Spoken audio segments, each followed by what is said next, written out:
যুক্তরাষ্ট্রের new York শহরের ম্যানহাটনে Colombia বিশ্ববিদ্যালয় ৩৬ একর জায়গা জুড়ে মূল ক্যাম্পাসের চারপাশে পুলিশ ও নিরাপত্তা কর্মীদের ব্যাপক উপস্থিতি। বৈধ পরিচয়পত্র ছাড়া কাউকে ভেতরে প্রবেশ করতে দিচ্ছে না আইন শৃঙ্খলা রক্ষাকারী বাহিনী। তবে ভেতরে অবস্থান নিয়েছে বিক্ষোভকারী শিক্ষার্থীরা। পাশাপাশি চলছে ক্লাস ও পরীক্ষাও।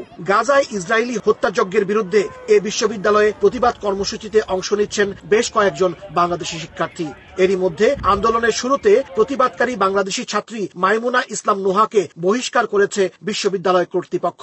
তবুও থেমে নেই আন্দোলন। শুধু কলম্বিয়া বিশ্ববিদ্যালয় নয়, যুক্তরাষ্ট্রের অন্তত 50টি বিশ্ববিদ্যালয় এখন ইসরায়েল বিরোধী বিক্ষোভে উত্তাল। দিন দিন নতুন নতুন বিশ্ববিদ্যালয়ে ছড়িয়ে পড়ছে আন্দোলন। কোথাও কোথাও আইন শৃঙ্খলা রক্ষাকারী বাহিনীর সঙ্গে সংঘর্ষ হয়েছে শিক্ষার্থীদের। গ্রেফতার করা হয়েছে অনেককে।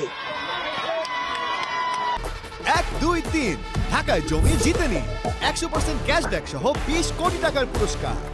গাজা ইস্যুতে নিজ দেশের বিক্ষোভে চরম বিপাকে পড়েছে বাইডেন প্রশাসন। শিক্ষার্থীদের চলমান আন্দোলন নিয়ে এতদিন মুখ না খুললেও অবশেষে নীরবতা ভাঙলেন মার্কিন প্রেসিডেন্ট জো বাইডেন। এক সংবাদ সম্মেলনে বাইডেন বলেন, যুক্তরাষ্ট্রে শান্তিপূর্ণভাবে প্রতিবাদ করা যে কোনো নাগরিকের অধিকার, তবে অবশ্যই আইনের প্রতি শ্রদ্ধাশীল হতে হবে। No place in America for anti-Semitism or threats of violence against Jewish students. There is no place for hate speech or violence of any kind, whether it's anti-Semitism, Islamophobia, or discrimination against Arab Americans or Palestinian Americans. It's simply wrong. There's no place for racism in America.